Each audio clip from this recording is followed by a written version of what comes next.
correction office.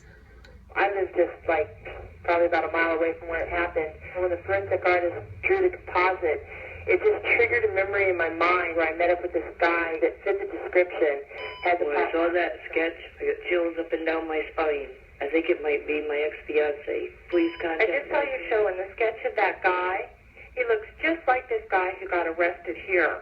And I swear to God, the man in that sketch looks just like one of my co-workers. Please. The FBI in Boston, and we received a call from a young lady who observed an individual on your show. I guess it was on your Friday. Information about a sketch that was on your show today about a murder. I know that man. I know where he is. It was like looking at a photograph of him.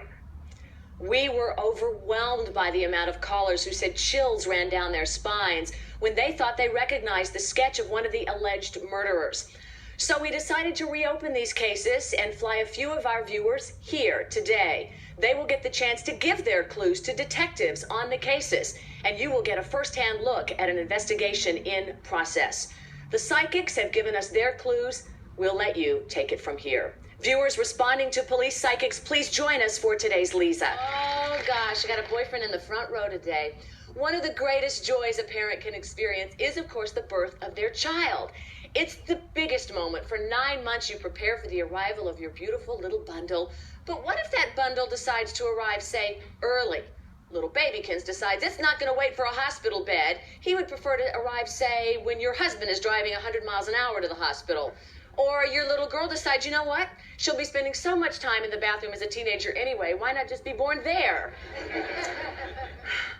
Today, we're going to meet these guests, and we even have a delivery reunion that's a bit of a surprise. That mom doesn't even know that this firefighter who delivered her baby is here today, and they got very bonded, very close. You will never believe where I had my baby. That's what we're talking about, so come on, join us. The last time that Todd was here, you told us about it was a very big python. Like a 25-foot long python. Remember? Yeah.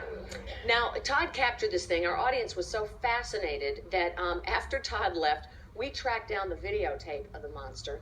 And I can't imagine how anybody could sleep at night knowing that this snake, this is Big Mama, was underneath the house. Watch this. Now, look, what's going on here, Todd? Generally, when we get a snake call, we assume that it's half as big as they claim. On this particular case, we actually had to tunnel under a house to locate the snake. This is right when we captured it. I was hung down by my ankles head first on top of the snake. This is a reticulated python. It was over 22 feet, 250 pounds.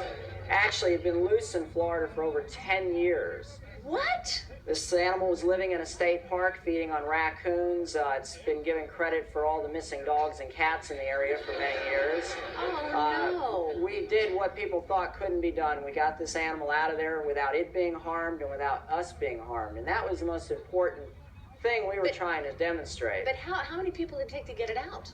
There were 4 of us that went under there, and without the other individuals, we would have never pulled it off. And then once we got on the surface of the house, we had a lot of extra help. We actually wrestled it into a sleeping bag because that was the only thing large enough to contain it.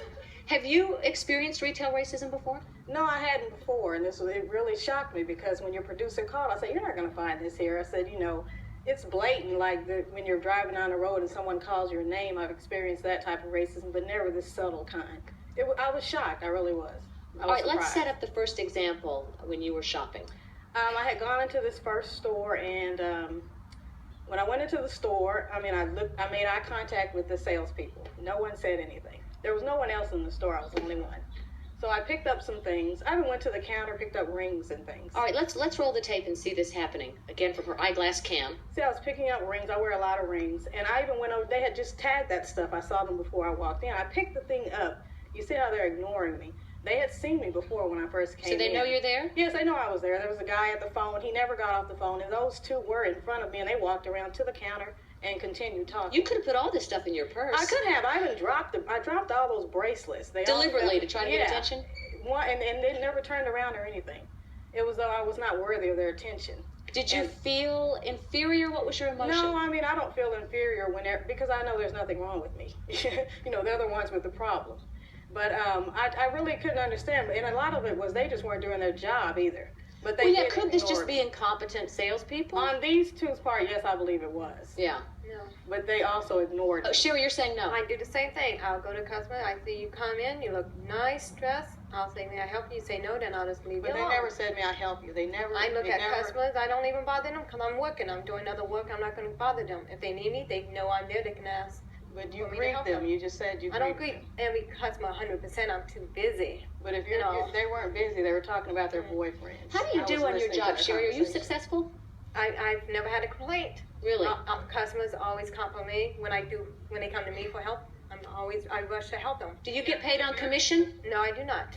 And your African American customers feel that same way?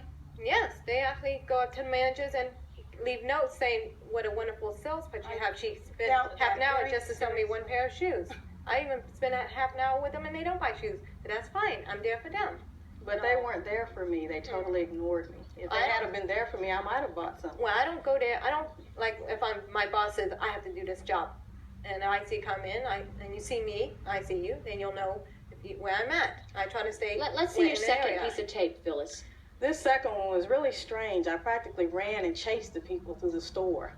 Once again, there was no one else in the store but me. It was a big store, but there were salespeople everywhere. And I watched the young lady go in before me, and they all ran to her and helped her. I sat here and looked around the counter. I picked up this purse to ask him how much it was. He walked past me. He looked at me, looked down. That's the guy here? Yes, there he is. There's no one else in the store. I want to make sure you could see there was no one else in there. He ran behind the chute. See, he left. I was holding up something to ask him how much it cost. He kept going. I was like, okay, let me find someone else. I found another young lady, and she did the same thing. I'm like, okay.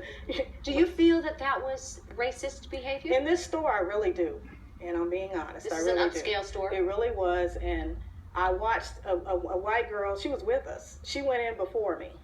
And I watched one after me. And they weren't treated the same way. I mean, 3 people came to one of them. And you were shocked? Yes, I really was. I didn't expect it. I thought people were above that. Happy Valentine's Day!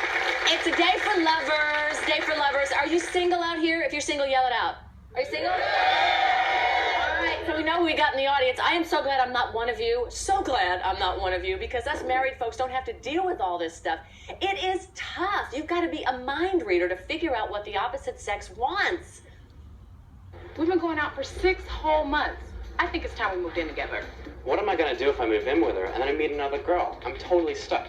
He said he was gonna call, but why hasn't he called? It's been 3 days. When I say I'm gonna call her, it could be a few days or a week. I don't want to sleep with a guy until I really know him. How can I get to know her unless I sleep with her? Oh, will men and women ever understand each other? Are we going to continue to do things that drive each other crazy? Who's got the answers to all our relationship woes? Well, let me tell you, today we've got a panel of sexy, sassy, confident, eligible singles. There they are, and we got an audience of singles. They say they've all been looking for love in the wrong places, and they're here today to challenge the experts and challenge each other on the most hotly debated relationship issues. So let's see where you stand, single and so ready for love. Come on back and join us for today's LEEZA.